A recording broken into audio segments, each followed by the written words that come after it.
El tema que vamos a estar tratando en esta mañana es cómo evaluar los acercamientos a los soportes y resistencias. Tengo aquí enfrente de usted una gráfica del eurodólar en time frame de 1 hora para darnos más o menos una idea de cómo van las cosas, y le he agregado el indicador que publicamos para finales de diciembre, me parece que fue que lo lanzamos, el de el Support and Resistance Screener. La idea del día de hoy es determinar o ayudarte a determinar cómo es la probabilidad de que un soporte o una resistencia pudiera verse, digamos, rota, ¿no? O pudiera verse quebrada una vez que tienes un acercamiento. Para poder entender esto, ¿no? Las probabilidades que hay para que se rompa o no se rompa un nivel de soporte o resistencia, una de las cosas que tienes que entender es... primero, ¿qué es lo que está generando el movimiento hacia el soporte o la resistencia? La caída del precio es una caída normal, digamos, una caída que no tiene que ver con algún fundamental, por ejemplo. Bueno, si el volumen es bajo en ese instrumento, ese momento, las probabilidades de que se rompa serán menos. Si el volumen es alto, las probabilidades de que se rompa son mayores. Por el otro lado, tienes la situación de... cuando tú estás acercándote a un soporte o resistencia, ¿qué tan fuerte es ese soporte o resistencia? Por ejemplo, ahorita, como soportes y resistencias directos, tenemos directo de aquí abajo, déjame usar la plumita, tengo como directo de aquí abajo y de aquí abajo, ¿no? Y como resistencias directas tengo esta de aquí, inmediata, y esta de aquí. ¿Cuál crees tú entre esta resistencia de aquí y esta otra resistencia de aquí que sea más fuerte? En un principio, la que va a ser más fuerte es la que a simple vista es más visible, es decir, aquella que tiene una mejor claridad en la separación con respecto a lo que ha estado pasando, la que forma un parteaguas más claro con respecto a lo que ha estado pasando. Por lo tanto, este nivel de resistencia será mucho más difícil de pasar que los pequeños niveles de resistencia que hay en el Inter, ¿no?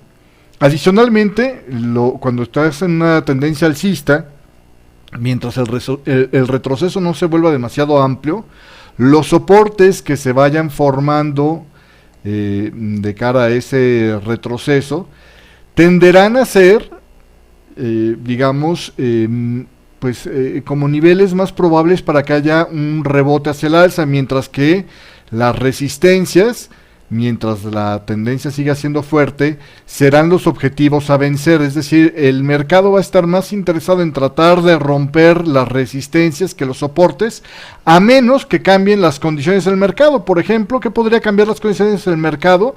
Que estuviéramos saliendo, por ejemplo, de un mercado fuerte o de un mercado pesado, ¿no? Esa podría ser una de las cosas que podría cambiar, digamos, la situación o el equilibrio en el mercado. Que estuviéramos, por ejemplo, para un time frame de 1 hora, que estuviéramos, por ejemplo, viendo, ¿no? un movimiento que pudiera tender a ser, digamos, del tipo... un fundamental por venir o algo así, que podría bajarle ahí la intensidad a la actividad del mercado. Todo esto es factores que hacen que de repente pueda cambiar la velocidad del mercado, y por lo tanto la capacidad de romper resistencia sería menor. Por ejemplo, antes de que esta resistencia se rompiera, esta era una resistencia. Y fíjate cómo fue el acercamiento, que ahí viene otro de los puntos que te tienes que fijar. Con cuánta seguridad el precio se acerca a una zona de resistencia o soporte. Fíjate en esta vela alcista cómo el cierre está claramente pegado a los máximos. Aquí significa que al llegar a ese punto nadie se retiró, es decir, el consenso de los operadores estaba en intentar romper esa zona de resistencia. Y finalmente es lo que sucede con la siguiente vela, ¿no? Y así se siguió. Fíjate, cuando tenemos dudas en algo que podría mantenerse, como por ejemplo aquí, fíjate en este caso, antes de que se penetrara, era el soporte directo, y fíjate esta vela de aquí, cómo es que se acerca, llega, en algún momento intentó romperla, pero al cierre del periodo, hubo una fuerte retracción, la vela cierra en el tercio superior, cierra formando inclusive un patrón de reversal medio feíto, pero bueno, cierra intentando hacer una especie de hammer ahí hacia el alza, y además venía aparte previamente con una vela de indecisión. Todo este tipo de señales te está diciendo que las probabilidades de que se logre romper este soporte son bajas, no son tan fuertes como las que podrías encontrarte en los puntos como por ejemplo el que platicábamos en este punto, en esta zona de resistencia, inclusive en esta misma en su momento. Es una resistencia que probablemente por las horas, ahorita vamos a checar qué hora era, pero probablemente por las horas es que se dio el descanso, pero fue una resistencia que de alguna manera después con probablemente la entrada del mercado europeo, esta es una gráfica de un broker que utiliza el horario de el GTM+5, es decir, la hora de Nueva York. Entonces fíjate, aquí está la apertura de Europa. Cuando se acerca a esta zona, lo hizo anteriormente al mediodía, donde ya empiezan a bajar, digamos, la fuerza de los operadores.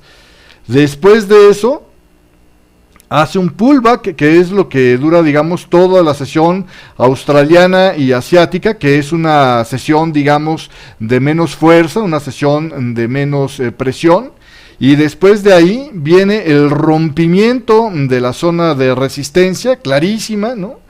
Sin lugar a dudas, en la apertura, y bueno, eventualmente esto implica que continuaría la tendencia, aunque después hubo un pullback, hubo un retroceso, eventualmente se volvió a generar máximos más altos hasta las 10 de la mañana, esto fue el día de ayer, ¿sí me explico? Entonces, esa es la forma en la que puedes tú evaluar si un soporte o resistencia va a ser factible que se rompa o no. Hay otros casos como aquí, ¿no? Este soporte de aquí, intentó presionarse, intentó rebotar de aquí. ¿Por qué? Porque había una consolidación previa, y ahí está la otra parte que por ahí en el chat alguien comentaba, el contexto, ¿no?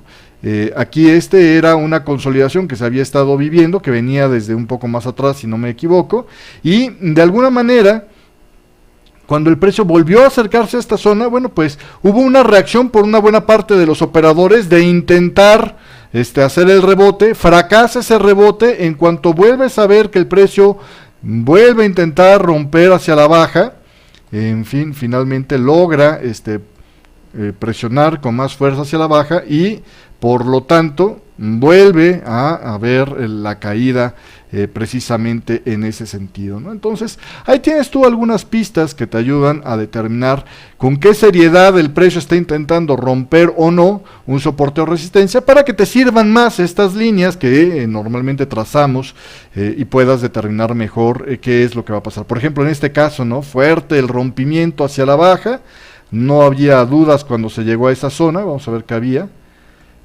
Déjame quitarle esto. Fuerte el intento de rompimiento, un cierre clarito, y se fue por más, ¿no? El precio no tenía, por lo menos en las últimas 300 horas, no tenía una razón para estar generando un rechazo desde esa zona, y bueno, se siguió clarito, ¿no? Y lo ves desde la forma, el tamaño de la vela, ve que vela tan grande llega a esta zona de soporte, es decir, se fueron con todo a intentar tocar ese soporte, y cuando lo logran, no se van, no retiran la apuesta de los vendedores, se quedan hasta el cierre de la sesión, y en la siguiente ya intentan el rompimiento. Todo esto que te acabo de decir es mucho más confiable mientras más alto es el time frame, porque realmente el quedarte en el mercado mientras más alto el time frame es, digamos, un poco más fuerte, ¿no? Básicamente. Pues espero que te haya gustado esta charla del día de hoy. Yo con esto me despido y nos vemos en la próxima charla. Gracias por ver este video. Te recuerdo que puedes darle like si te gustó y suscribirte para que YouTube te recuerde de los próximos videos. Siéntate libre de compartir este video en tus redes sociales. Suscríbete a nuestro canal. Tenemos para ti cursos completos de análisis y operación de instrumentos financieros. Escúchanos en vivo desde las 3 de la mañana hasta la 1 de la tarde, hora de Nueva York, en www.forexhispana.com. Recuerda que todos los días de lunes a viernes a las 9:30 de la mañana te espero en punto 9 con toda la información sobre los mercados financieros.